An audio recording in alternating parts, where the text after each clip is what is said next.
up, guys? Welcome back to Real Talk. So today we're going to be talking about the movie No Country for Old Men. No Country for Old Men. This is a mascara stick. Not anything else. Yeah, not anything that couldn't be a mascara stick. Yeah. And this is a perfume, an empty one. Yes. So, yeah. So, first things first that we're going to talk about today is this very specific scene. It's the milk scene. The milk scene. No Country for Old Men. Multiple milk scenes. Mm-hmm. Plural. So, or it's like a metaphor, I guess. Yeah. Okay. So, basically, at the start, We have our notes right here, by the way. Yes. Mm-hmm. At the start, we see that, or we, like in the book, we read more about how, like, Moss goes in and, like, he gets a sip of milk and all that. Well, then, after Moss, then when Shigura, like, beats the door down, and he finds, like, basically nothing in there except the mail, and he goes in and he drinks the milk then, and after that, he leaves, and then Sheriff Bell pulls up on the house at Moss's, and they're, like, looking through, and they see where Shigura, because Shigura leaves everything laying everywhere, they see where he has left the milk on the table, or is it like a coffee table? Yeah. Yeah. The table. They see where he left that, and they talk about how, like, emphasis on the fact, like, they were still, like, dew on the side, like the water, condensation. So they're like, we must have just missed him. Yes. And so, basically, this, like, emphasizes, like, the whole process of, like, it's Moss, Shigura's a step behind Moss, and then Belle is a step behind Shigura. Yes. And then we also spoke to, like, how they drink it in different ways. So, Moss was first. Moss drinks it straight out of the jug. Or did he drink it out of the jug? He had the jug, yeah. And then, Shigura has it in a bottle, and Sheriff Bell has it in a cup. So, to me, that also kind of spoke to the levels as to which, like, they're on, especially during that time. We see those levels change throughout the movie, obviously, when Shigura ends up kind of surpassing Moss. But during that time, that just kind of showed, you know, Moss is first, and then Shigura, and then Sheriff Bell's under them, all, like, based off of how or where the milk came from.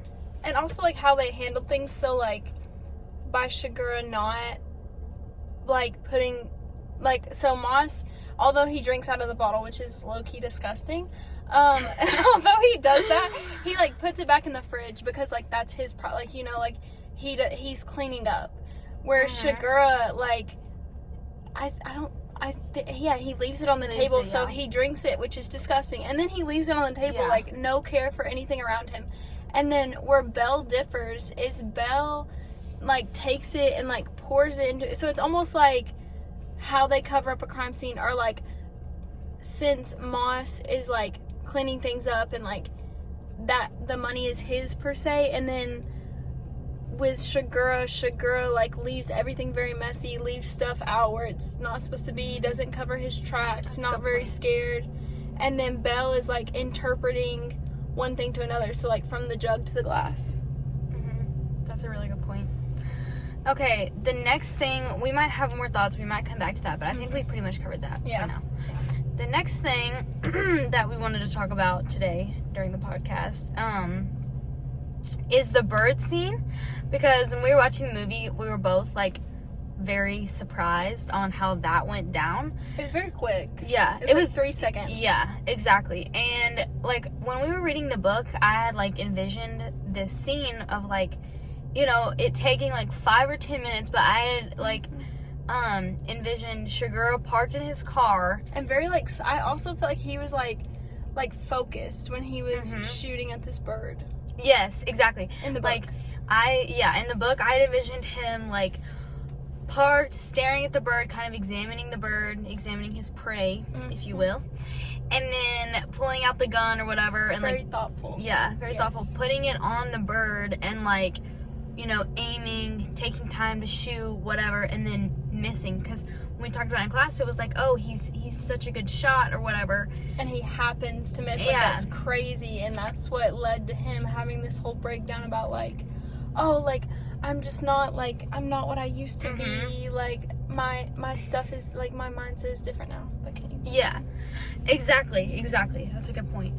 And anyways, like, taking the time to, like, examine the bird, whatever, and it was kind of crazy because it was like, how does he miss? You know, he's such a good shot, and he had time to, like, plan this out and, like, aim. But then in the movie, we see that it's literally a drive-by, and he, like, sticks the gun out, like, one arm, like, one-handed. And it's across the... Yeah. It's not even where he can really, like... see it, aim at it. And the bird is a crow, too, and we don't get that, like, light and dark perspective that we got in the book, where it's like when he shoots at the bird, like, it flutters its light wings into the darkness or whatever. Yeah, we did not get that at all. Yes. And I think that, to me, or for me at least, it almost kind of, like, took away the meaning of the scene, or, like, everything that we had kind of cooked it up to be in the book. Especially about birds and, like, animals, emphasis on animals, and how, like, birds of prey, like, I don't even think we saw the osprey in the movie at all. Yeah. And exactly. so it's like these like the animals are meaningless, and so you don't really get that emphasis on the fact that, like, Shigura is the predator and Moss is the prey, and, like, yeah, and it was like, oh, this is a symbolism. Like, I do think that, like, the foreshadowing was still there, whereas, like, he missed his shot, he's fixing to miss it again.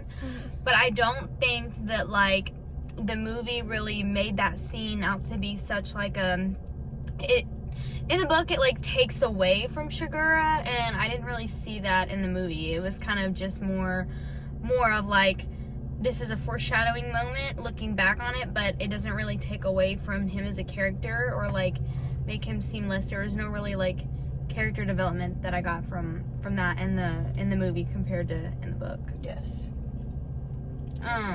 What's next one? Next topic that we picked was the emotion in the characters in the movie. Yes. I felt like that the characters in the movie had far less emotion than they did in the book, or what I was imagining them in. I think it's because, like, we saw, like, their, like, we could hear the, not hear, but, like, we could kind of read their, we couldn't really read their thoughts. I think it's, like, the emphasis on, like, with how with Carla Jean, we didn't even see her, like, her religious aspect. Like, yeah, she talked about God a little bit, but, like, I feel like she was much more childish and, like, not as, like, of a deep character as, like, what we got in the end, where we find out, like, she is a little mature and she is religious, and, like, she had all these thoughts, and instead we just, like, and Shigura wasn't as sorry about, like, killing her, and I agree. I don't think that there was much. And, like, especially in, like, their conversation, like, throughout reading the book, it was, like, you know, you can imagine, like, the tone or, like, the attitude that these characters are going to have, like, when they're saying certain things. And then you watch it in the movie, and it's, like, they're just talking, like, there's no facial expression. There's no, like, emotion. There's no change in tone. Way too serious. They just, like, kind of say things, like, very nonchalantly. Like, they say serious things in, like, with no emotion on their face. And I feel like there's a meaning behind that, but it's, even though there's a meaning, it's still different from what, like, you would imagine in the book, I think. I agree with that. I'm gonna let you start off on this one. But our last topic is specifically the quote, "You're retired now," where Moss kind of, like, this is, like, one comment that he makes that we see, like, a little emotion in his face, where it's like, "You're retired now," like, after, like, you know, they have the money or whatever and they're leaving away. And we just want to talk about the relationship between Carla Jean and Moss, and how, like, he takes care of her and all that.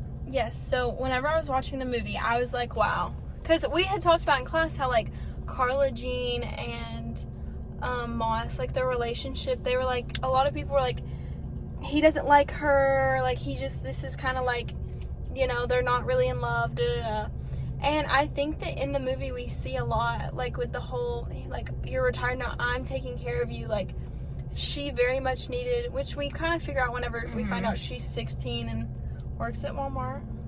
Yeah. The dream of all dreams. But we kind of find that out, and so whenever he's like, yeah, like, Carla Jean, like, you're retired now, like, don't worry about it, and he also, like, doesn't tell her stuff about Shigura, and, like, he keeps her very protected and almost like a shield of ignorance. Yeah, exactly. And we're coming back to the ignorance point. That's a really good point.